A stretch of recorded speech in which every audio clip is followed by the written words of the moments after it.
Our nation faces one of its toughest challenges, gang violence. Nightly, our fears are fueled by images of carjackings, drive-by shootings, and other random acts of violence.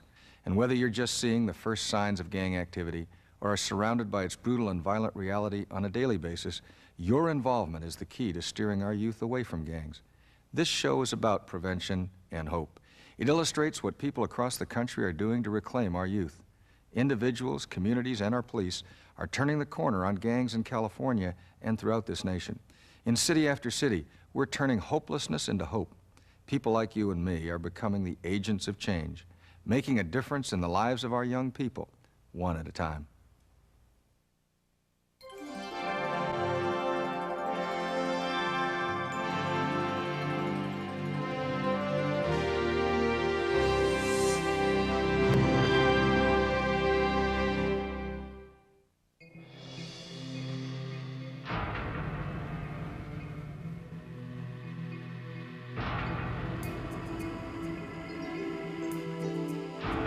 There's a disease spreading throughout our nation that's becoming a leading killer of our children.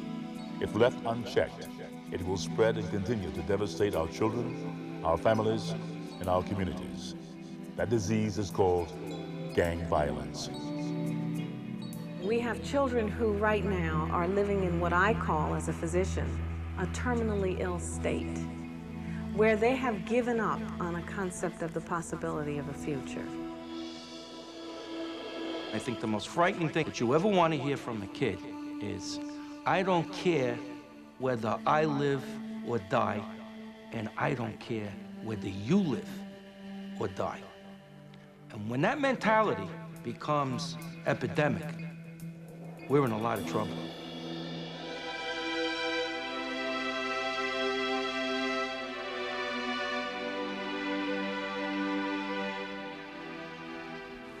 I'm James Earl Jones, and I'm here to talk about hope. Hope for a nation where many of us have given up when it comes to finding a solution to gangs and violence.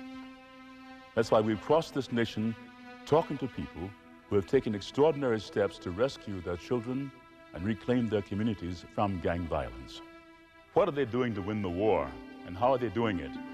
I want to know because I'm the father of a 12-year-old boy. I also care about the community I live in. Whatever happens out there on the streets affects us all. The war against this disease can be won if people like you and me, all of us, get involved. But how? We believe that seeing brings understanding, and understanding brings hope. If by watching, you see where you fit into the solution, the first step will have been taken to bring hope back to our families and our communities.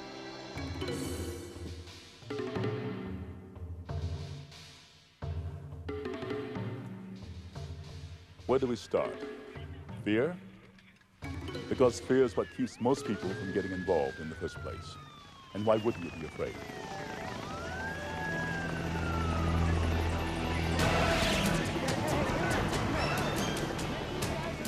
It seems every time there's a news story about young people, it's negative. A shooting at a liquor store, a carjacking. Violence is news.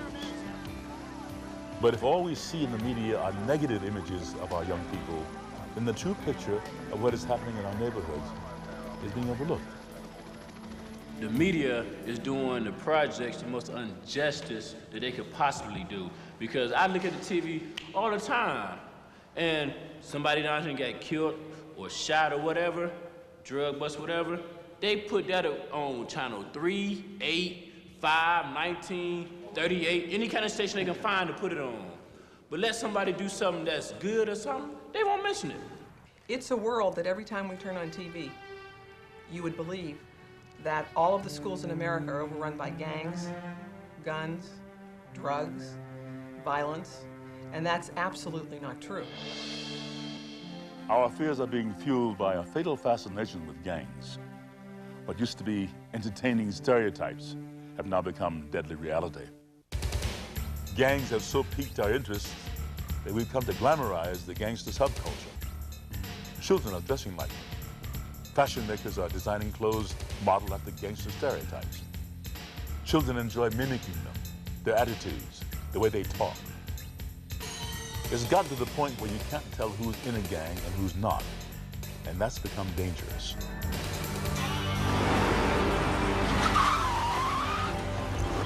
What's going on? From the neighborhood? Yeah, I'm from the neighborhood. I was born and raised here, and I'm probably gonna die here. Man, what you coming up to me and asking me for? You gonna do something to me? I think it's really become fashionable to be a gang member. You can buy clothes and dress up like a gang member on the weekend just for fun, but that can get you killed.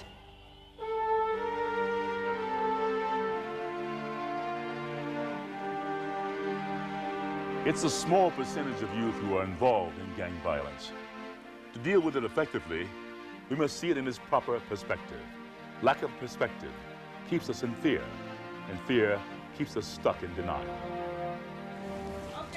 You go into a house and here's this mother, and you tell her about some gang activity that involved her son, and she immediately says, no, not my son, it couldn't be, my son is not involved in gangs and so forth. And then you ask to pursue things a little bit further. You mind if we go and check out Junior's room? And time you walk in the room, there's gang writing on the wall, and there's the colors sprinkled all through the room. And then you have some that come from very good families.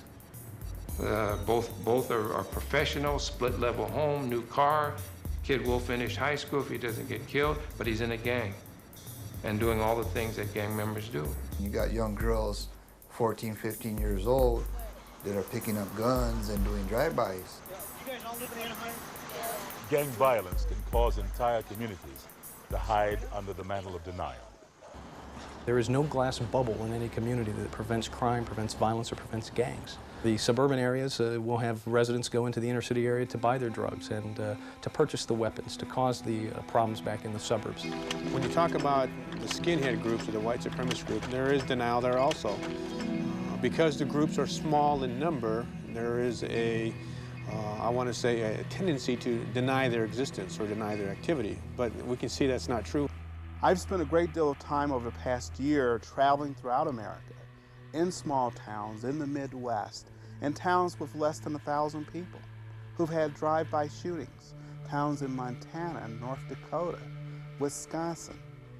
I mean, it's all over the place. We have, in a city of about 79,000 right now, there are around 250, 300 gang members.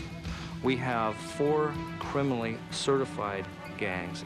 These include all different ethnic, racial backgrounds. They're not just white, they're not black, they're not Asian, they're not Indian, they're everything. And for many schools and school districts, that's a very, very scary reality. Because if you accept the fact that you have gang-related activities in your community and possibly on your campus, you have to do something about it. In Inglewood, you see it more often. Another black brother laying in the coffin. It only takes a finger on the trigger. Fast stereotype that they call nigga. Jimmy been praying since he was 5, but now he's 15, trying to stay alive. So he fell to his knees and asked why this unknown species has to die. We've been deprived of all our innocence, saying a prayer for hope and renaissance. Peace and love, we got to renew this. Come on, y'all, I know we can do this. The doors are open for religion. Don't trust me to make your decision. We don't have funds to pay for the rescue. We live the way that hopeless slaves do. There's a lady walking the streets, no care in the world. No need to seek for a goal. A high potential, cause all she needs is a little credential. Just to give to the man with the rocks in his hand. She don't care cause it's all in the plan. Knocking on my window, kicking down my door, and pushing my living room and sniffing for more of that snow. It's killing your brain cells. 2 months later, you'll be in a jail cell. Peace. We can no longer afford to let fear guide our behavior. We must break through the walls of denial. The personal and financial cost of violence is staggering. We did a study in Washington, D.C. and found that violence cost about $18 million a month.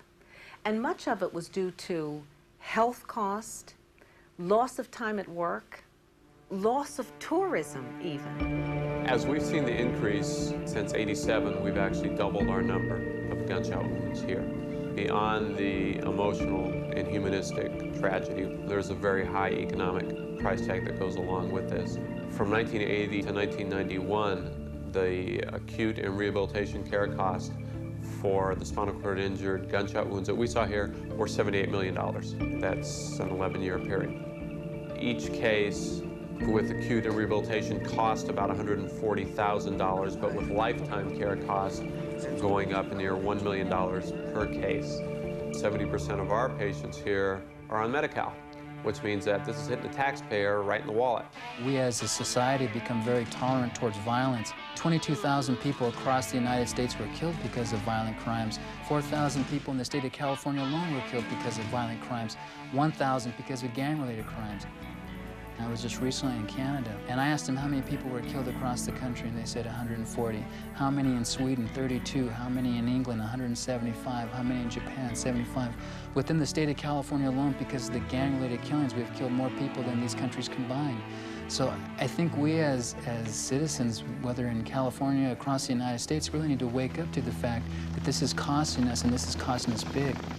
Communities are forced to spend more and more on gang violence, and the personal costs are still growing. And worse, the persistent assault of gang violence is robbing us of a hopeful tomorrow. Around Christmas time, my grandmother, the school teacher, was shot and killed by a gang member, by somebody out on an initiation thing. Somebody just shot her in the back. Didn't rob her, just killed her. My son was 17 years old. His name was Kevin. He was shot and killed for a leather jacket and $8 on November the 4th, 1990. There was a killing right behind my house. I was a 12-year-old kid. He was approached by a 16-year-old. The 16-year-old asked him, what gang he belonged to. The 12-year-old told him he wasn't from any gang. And the 16-year-old still put a 25 to his chest and blew him away right there. There's been two people that I knew that died. One was Poochie. He had just turned 13. And another boy who was Telly. My cousin friends, she got stabbed on her leg by a gang member. Once you try to get out, you can't. Because they won't let you. If you get out, they'll kill you. Children dying, people afraid to leave their homes, communities paralyzed. How long do we let this go on? How do we stop it? If we don't all take parental responsibility toward our youth, who will?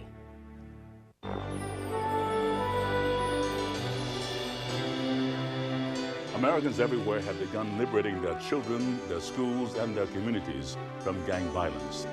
They're not using any single program, strategy, or policy to do this, but they've been effective because of the comprehensive approach they've taken. The key word here is comprehensive. That means involving the entire community. Our youth, police, civic leaders, churches, schools, former gang members, businesses, and youth-serving organizations. This comprehensive approach is working in urban, suburban, and rural communities. Now, what I want to talk to you today about is the skinhead or white supremacist type gangs. As with all street gangs, there are general profiles and characteristics that we use to say, hey, this is a street gang member of some type. The trend is violence is out there, and it's indiscriminate. It's the first time where our community come together with the law enforcement community and bring together other stakeholders into this process and begin to address the problems that the community face on a comprehensive, integrated model. Once all the players are gathered, their first priority is to assess the nature of the gang problem in the community. Is it an emerging problem, or is it an entrenched chronic problem? We got big problems when they come to school with a gun in their hand or in their knapsack. And he does get expelled from school. What happens then? Well, now we have him on the streets for 8 hours more than we had him on the streets before to get 8 hours more worth of trouble out of him. And the judges tell us, we cannot mandate the parents to restitution. We can do anything we can with the youngsters. They can go clean up bridges and work on Saturdays. I mean, he's wearing the baggy pants and the big shirt, and he's a sweet kid, lives in Manhattan Beach. They're in denial. They don't want to admit that that's gang attire, what he's involved in. You're dealing with a myriad of issues. A key point that a lot of people may not want to be involved in because they don't know how to do it, or it may sound boring, is doing a community assessment. Once that assessment is together, It gives people a common starting ground. This can happen in emerging communities to chronic communities. Because you live in a chronic area does not mean that every young person in that community is going to end up being a hardcore gang member. Youth involvement in gangs can range from fantasy to wannabe all the way to hardcore. We must understand this so we can identify how deeply they may be involved. This knowledge allows us to use a variety of strategies, a comprehensive approach that includes prevention, intervention, and suppression techniques. Suppression, that means law enforcement. They play a vital role in dealing with hardcore gangs. We count on them.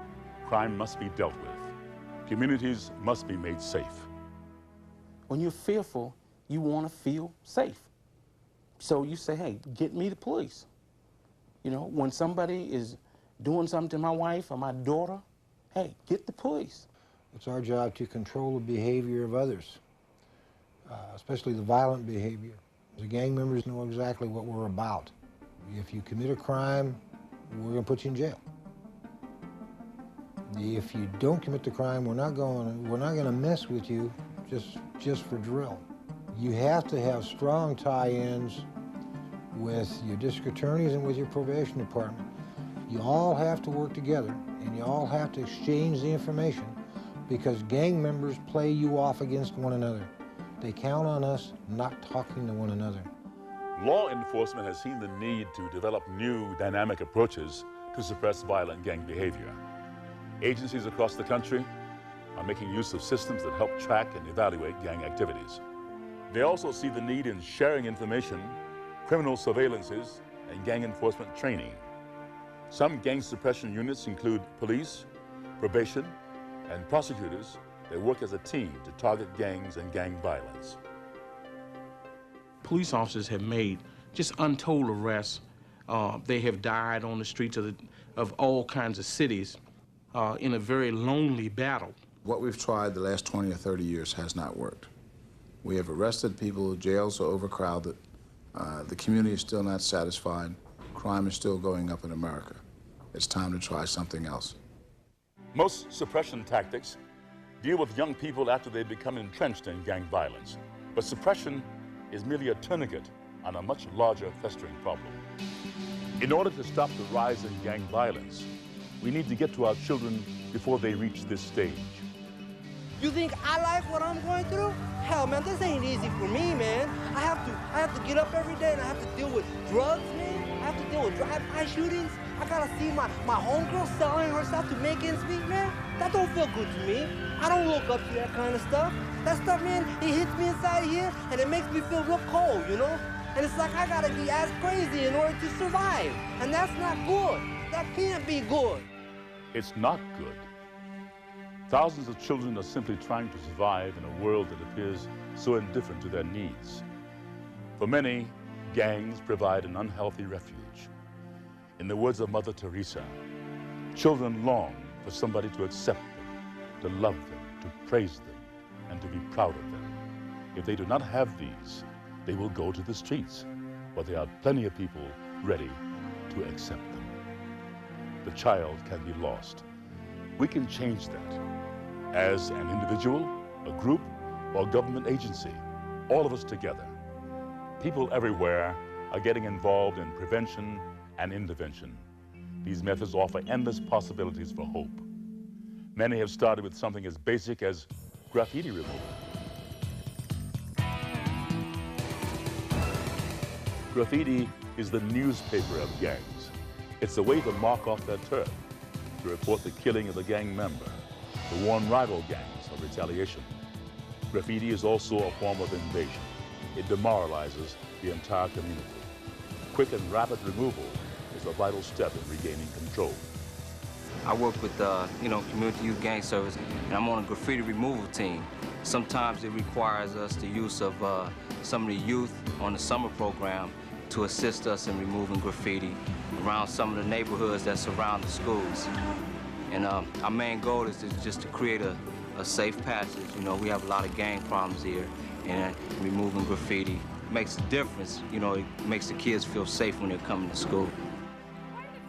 We do not allow graffiti on, definitely not on the school, but in notebooks or on books. And our resource advisor is very effective in helping the teachers to deal with that issue and to identify it and to work with the kids in terms of identifying a gang they might be involved in. You've got the clergy, you've got the business persons, you've got the schools. If all of those people target one specific problem in a community, say we've got a community that has an overrun of graffiti, if all of those particular entities target that particular problem, I guarantee you that community will get that problem removed. Besides graffiti removal, there are many other examples of prevention and intervention. In Lawrence, Massachusetts, a university basketball coach and a boys' club partner to send 150 children from the city to a week-long basketball camp. But the success of this camp has more to do with teaching life-affirming skills than how to improve your jump shot. Right, we want to start. We're all like Steven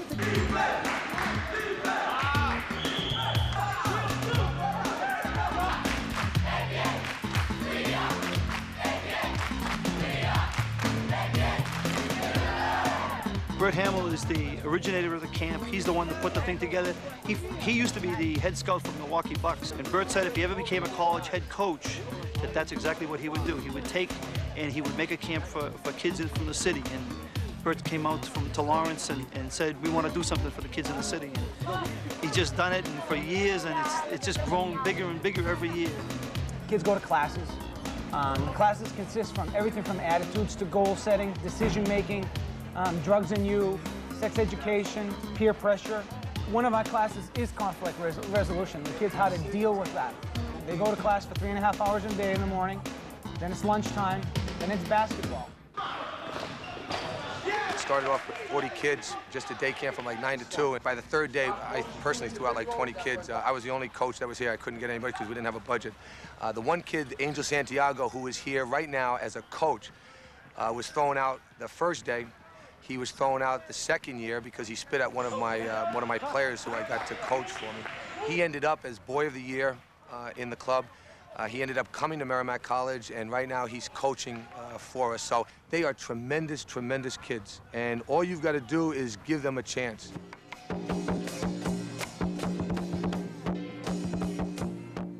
Most young people will benefit from involvement with people who care.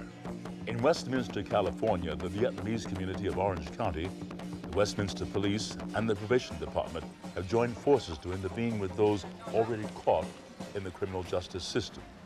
We come in as a supplement to their current programs, and we provide individual counseling for the youth. We provide linkages between the youth and the family, and we try to help them with the re-entry into the community.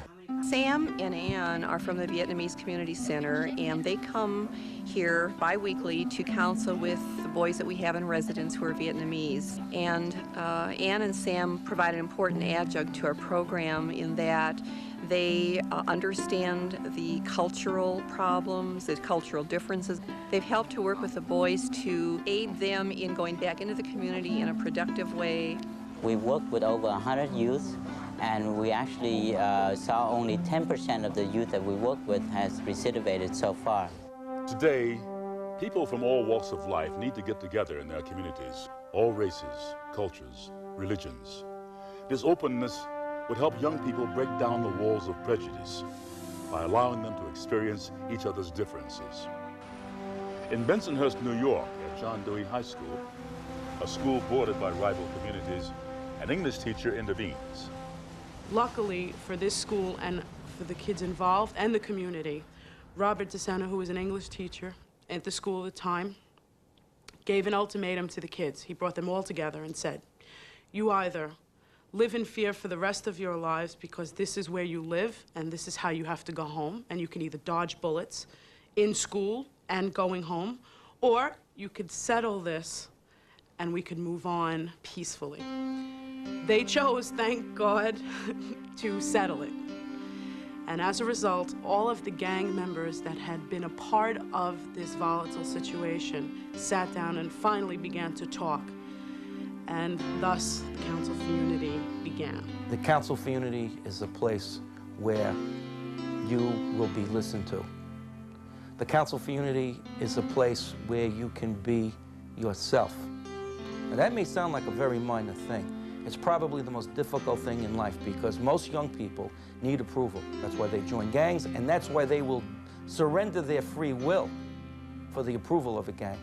What this program has done is taken youngsters from segregated communities and brought them together in relationships. Before I came to this program, I only hung out with people just like me. I didn't hang out with like black people, Chinese people, white. Like I only hung out with other people like me. And now it's like I got to learn about everybody else, that we're all the same, we all the same problems and stuff like that. Now, if you can take that kind of experience and channel it, they can go back to the 8, 9, 10, and 11-year-old kids and be the most appropriate mentors, better mentors than teachers even, because they've gone through it.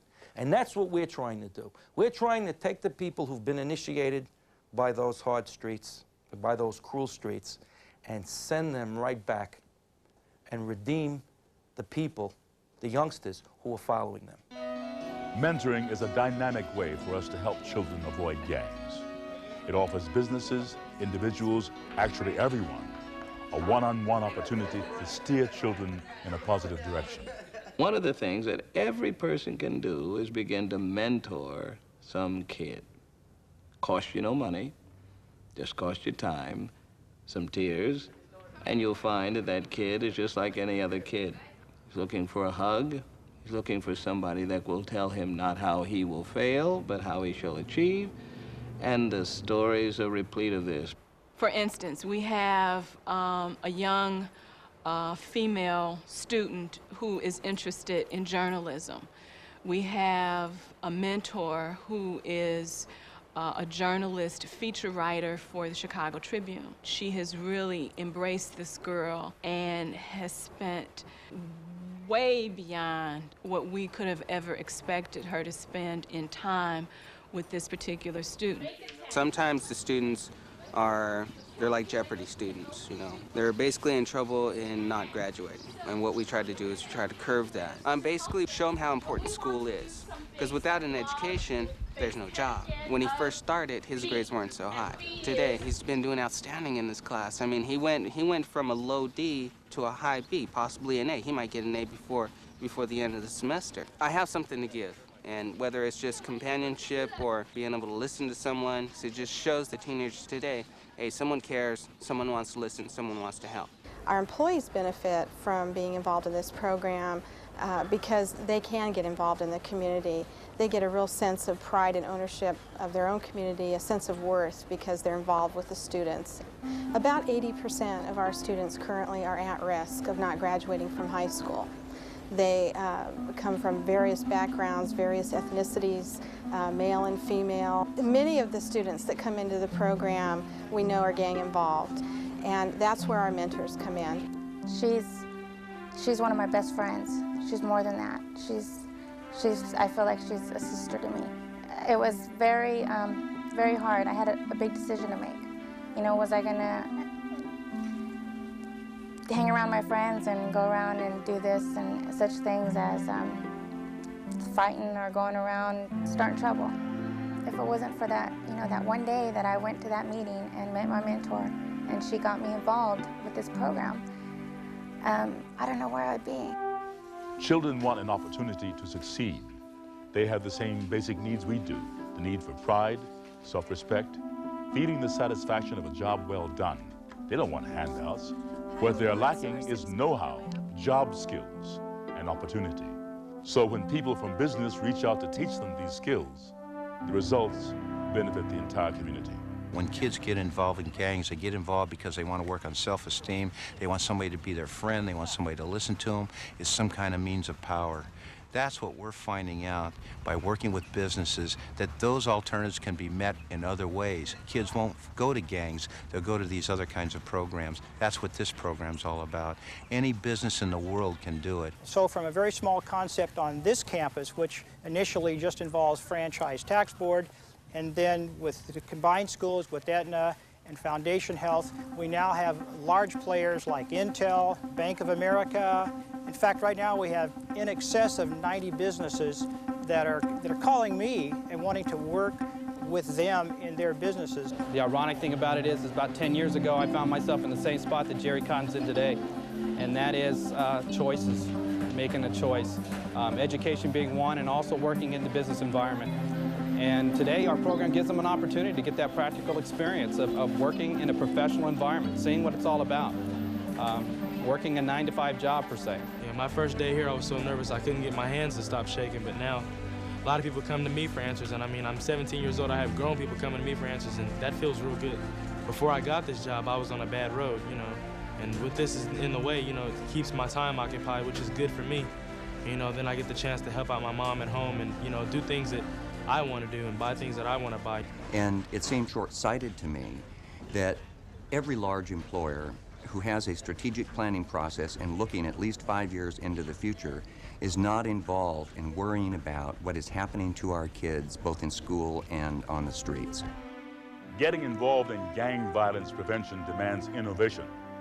Take an ex-gang member with a vision and a police chief willing to take a stand. The result, in Bell Gardens, California, a neighborhood center for youth. I started trying to get together with certain gang members here in the area and trying to get them to, you know, talk. I was trying to act as a mediator at that time. And we got a new chief of police. And so we got together and we put together a proposal on this youth center. See, this building here itself used to be the old Humane Services building. And I found out they were going to demolish this whole place, just level it out and make it into an empty lot. And I said, well, wait a minute, we can do something with this. We have gang problems. Our kids in the city really have nowhere to go other than the streets. Let's give them somewhere to go, and let's give them some guidance. My role is working with the youth. I work with the inner part, the heart, to see where the heart is at. Because there's a lot of hatred, a lot of anger, a lot of bitterness in the heart. It needs to come out, so I work in that area, the inner part, the spirit. We had a little struggle from the beginning for the fact of gang members being here and tagging crews and different other people that didn't go to school, dropouts. But now that we came in here and seen the successful, some of the kids, now they're with us instead of against us now. And in a sense, it really helped them out bringing the youth center in here because now all the gangs see this as a neutral zone. There's no gang banging around the center or in the center. And so really, these homes all around the center are really safer than a lot of homes miles away from here. As you see, there's no tagging on the walls around the center, and the kids themselves enforce that rule. If they see another kid come by and start tagging on the walls, one of the kids from the center will go up to that kid and tell him, hey, there's no tagging around here, we don't allow that. Because of my past history, you know, growing up in the street gangs, going through prison, being involved with drugs, a lot of times I see kids come in and they're telling me about certain problems they're having, and I see myself in that kid. You know, I advise a kid where he's headed. And if you keep going the way you're going, your life's going to be ruined. I don't want to see kids make the same mistakes that I made. Many youth organizations in our neighborhoods include prevention and intervention as a part of their philosophy.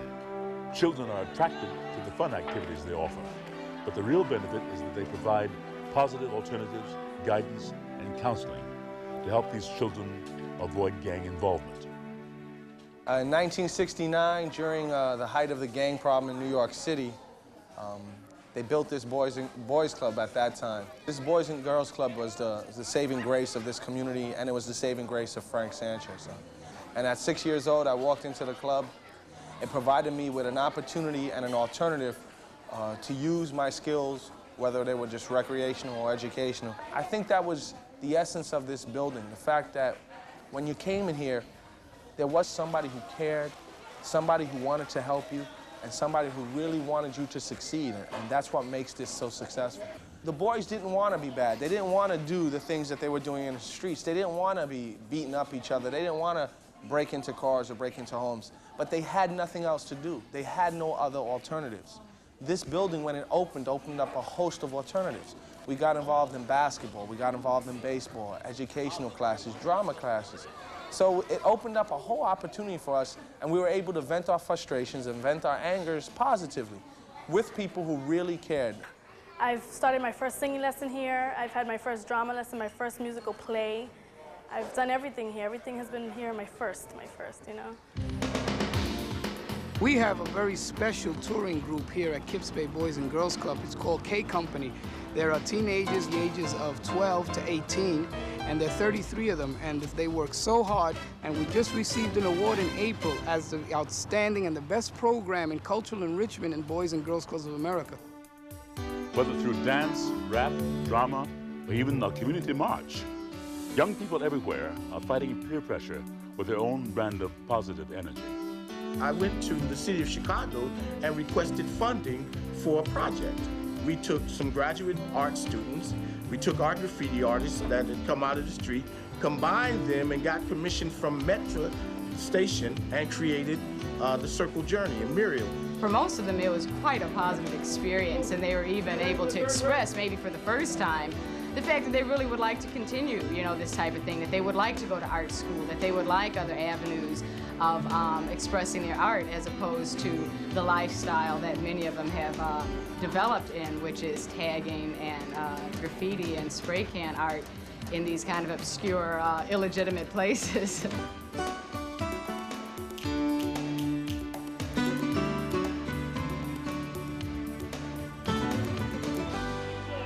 In Sacramento, a local church organizes a community march and street rally to help show that there are alternatives to gang violence.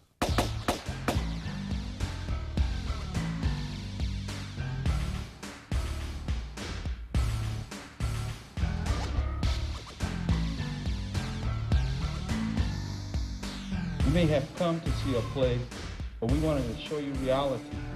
You see, this is taking place every day in our neighborhoods. Every day, violence is taking place. What's the answer to all the madness? What's the answer to all the gang violence? Every time one of our young people die, it's our responsibility. It's not just the police officer, it's not the governors, it's our responsibility. I need to know that I can take off these glasses and look at you in the eyes, you know? I know the homeboys are dying on a daily basis because of this, man. I want to do something good with my life, man. I want to get somewhere in life, man. But with your help, man, with people like yourself who can touch me, who can look into me and can see the positive in me, I might be able to make it. And if I can make it, man, any other homeboy can make it too, man. All I'm asking is for a little help. I grew up as a gang member, wearing baggy pants, long trench coats, bandanas. And in many ways, I didn't think I was gonna make it. I didn't have no hope. But somebody came into my life and touched me, showed me that I was positive, and opened the door for me. You see, I went through a change, a metamorphosis. And today, I'm a counselor, a professional. I go out and touch students. I show them that they have the capabilities of becoming anything they want to become, going to college, being productive. I believe in them. I trust them. I respect them. But I'm only one person. You see, if I could do it, you could do it too. Churches across the country are playing an important role in prevention and intervention. In the Christian tradition, we make it very plain that Jesus did not come for people that were wonderfully fixed. He came for people that were broken and bruised. I have people in this congregation. They were drug dealers, and they sat down and people mentored them and literally loved the hell out of them. And now they're officers in the church. Interestingly enough, the excitement is the ability to go out and see someone who was a broken vessel be totally restored. Perhaps the strongest supporters of prevention and intervention are men and women on the front lines, those who deal directly with the gangs, police, corrections, and probation officers. We are probation officers who are assigned to a gang suppression unit, which means that our primary purpose is for the protection of the community and to make it real uncomfortable for those young people who are documented gang members who are on probation to be gang members. Always in our mind is that our main purpose is to protect the community, but we know that you can't just lock people up, so therefore we are involved in rehabilitating efforts with that person, intervention with that person and their family, crisis counseling and crisis intervention. Parents getting involved in supporting their children is a crucial step in preventing them from joining gangs. In Orange County, the local bar association started an early intervention program for first-time juvenile offenders. The goal of the program to help children and parents work together to prevent further criminal involvement. We do this in a courtroom setting we take them into a holding cell that's behind the courtroom, and we sit them down in there, and they can see all the graffiti all over the walls. They can see the toilet that's open to everybody that sits there. And we basically tell them, this is potentially what could happen to you if you decide either to continue to make poor decisions or you decide that this program is not for you. The first part of the program is very confrontational. 21 years old, I used to be a gang member. Thought I was #1 gangster. That's all I tried to be. I'm trying to back up my neighborhood, my homeboys, people that said they were my friends. They were never around when I got busted. They never wrote me a letter or nothing. I never seen them again. Now I'm sitting in state prison, and I'm in a different world. It's their first brush with the law. They've been referred in by a parent, a probation officer, a police officer, perhaps a school. Some of them cry. They've never been held accountable before. And it's very much, it's cross-examination. The second session, the kids take a test. It's during that period of time that the parents get to interact. And it's really exciting to see the parents start to talk amongst themselves. They realize that they're not the only ones that have these problems. They start talking about solutions. So the amount of time actually involved in it is really minimal for the returns that we get on it. Over the years, since 1979, we've served thousands of kids and families.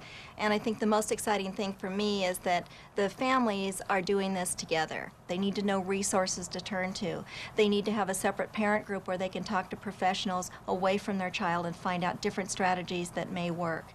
They need somewhere to turn. Prevention programs once geared toward older children are now essential at a disturbingly young age. And is there anybody in here who knows someone who's been killed by a gang member? Raise your hand. Prevention and intervention is so good for us because what it does, aside from the suppression, which is in many ways depressing, is it gives us hope that if we start early enough, if we give kids alternatives, they don't have to get to where we are with a lot of our serious gang offenders in this unit. And they're so happy that someone's there to listen to the kinds of answers they have for solving their problem, but more importantly, to listen to their fears, and then to allay their fears through some examples of how they can really not become involved. And I think it's just probably one of the best things that we do is talking to 3rd and 4th graders. We do such a good job of promoting violence that our children don't have very many other strategies. So whether they're in gangs or not, when they have trouble with anger, when they have trouble with conflicts, they aren't very good at doing anything other than beating people up. Nationally, there are many exceptional programs that give youth tools for resolving conflicts.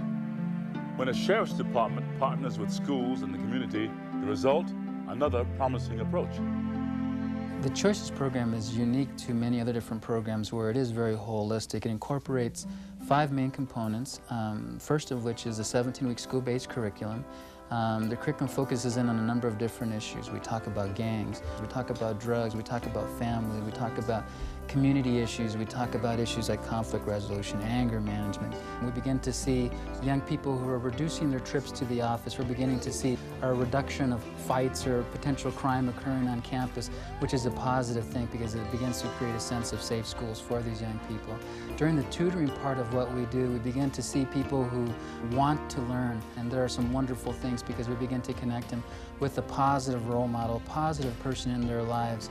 The third component is begin to look at rebuilding families, to begin to look at empowering families. And so what needs to occur is really a connection. And the fourth component is an experiential wellness education, which gives them an opportunity to build relationships by presenting these young people with a series of challenges that may be perceived as life-threatening, but ultimately build a sense of history and experience and relationship with one another. And last and most important is we need to have an ability to sustain the changes we are able to create. And that's done through Boys and Girls Club, Campfire, and other different agencies that begin to do things like job training, career education, sports, get them involved in community service projects, make them feel valuable, make them feel responsible, make them feel accountable to the community, which is a powerful experience for them to have.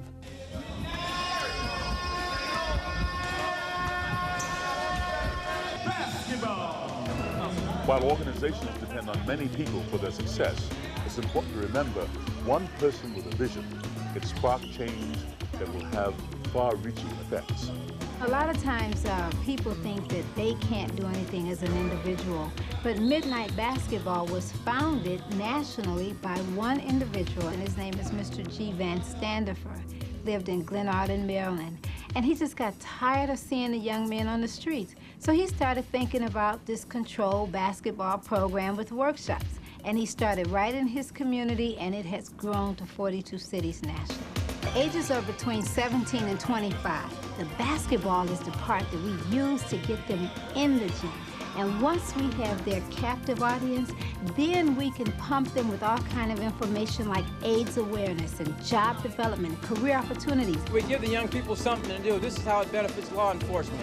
When they come here and scream for their favorite players, all that energy is expelled, and that's what we like to see. Give the kids something positive to do. We make the program work because they laid out a plan for us and gave us the opportunity, and it was up to us to follow that plan and make it happen.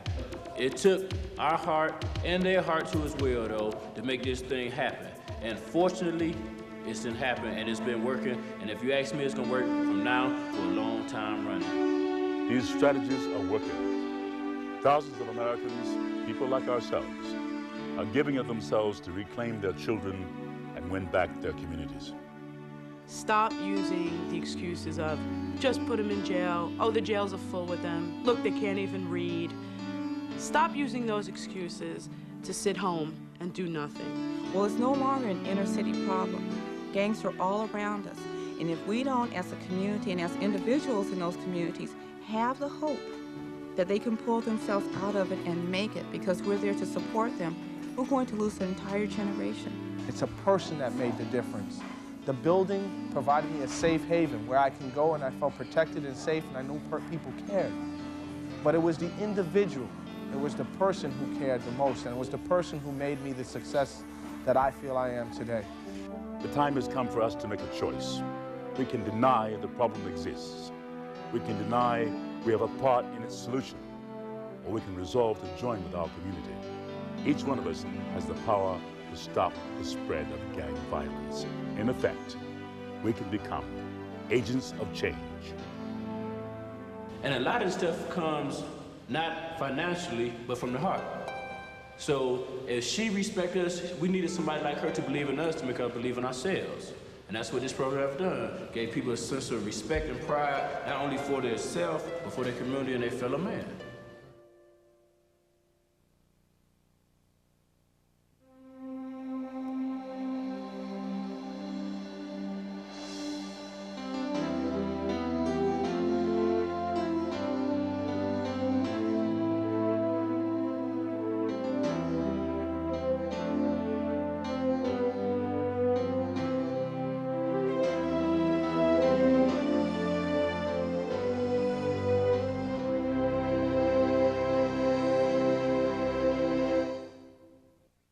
The national government is increasingly interested in after-school programs and in changing the schools themselves, in investing in young people.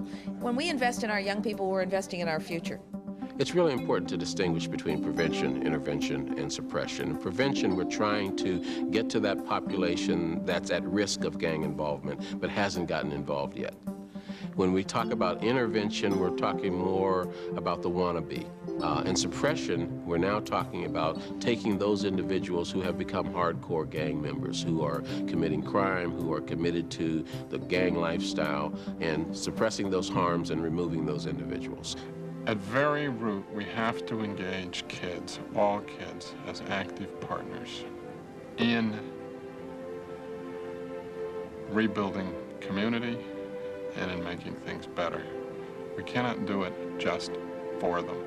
They have to feel damn proud that they're part of it and they've done something.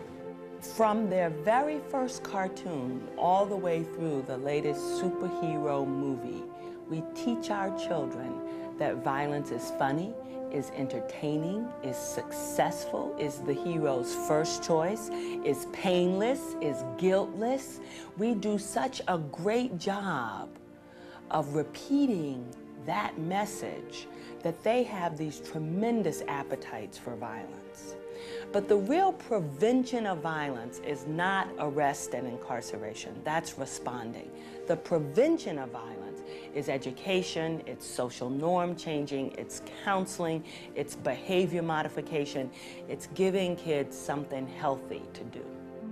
Boys and Girls Clubs of America runs a youth gang program that is funded by the Office of Juvenile Justice and Delinquency Prevention out of the U.S. Justice Department. What we are learning from the youth gang prevention sites, of which there are 20 around the country, is that community collaboration is vital and important to the success of the program. Clubs can't do it alone. They have to be able to work with all the other community agencies that are dealing with kids. But this is a national program, and what's so wonderful about it, I was in San Francisco recently visiting their league, and I could have sworn that I saw one of my players on the court. So it's nationally happening at the same time. So that means that the crime rate is not only being reduced in Cleveland, but it's being reduced on a national level. You have to be careful about how you define gangs, because they do move, and again, the activity varies from community to community, so communities need to take a look at that. A lot of communities and law enforcement agencies in particular are very cynical about using ex-gang members as consultants. But the philosophy I take, and believe me, I was probably the most cynical person in the world. I've worked law enforcement and parole for 23.5 years, 4.5 years working with DEA, 16 of my years of the career has been working intelligence, apprehension of escapees and missing parolees, and intelligence on gang members. So as far as being cynical, you couldn't find a more cynical person than working this. But you learn real quick that the most valuable people that you can have and recruit within your community are those people that has been involved in it and know what's going on. When you're working with a community that wants to get involved, that wants to do something, usually they're reacting to a problem. And so the first thing that we have to deal with is a lot of fist slamming and finger pointing about who's not doing what's not taking place. And you have to work with individuals in that group to start to break that down. And what you're really getting out are giving people a chance to vent, to get rid of some of their hostility, and then moving them into an action phase.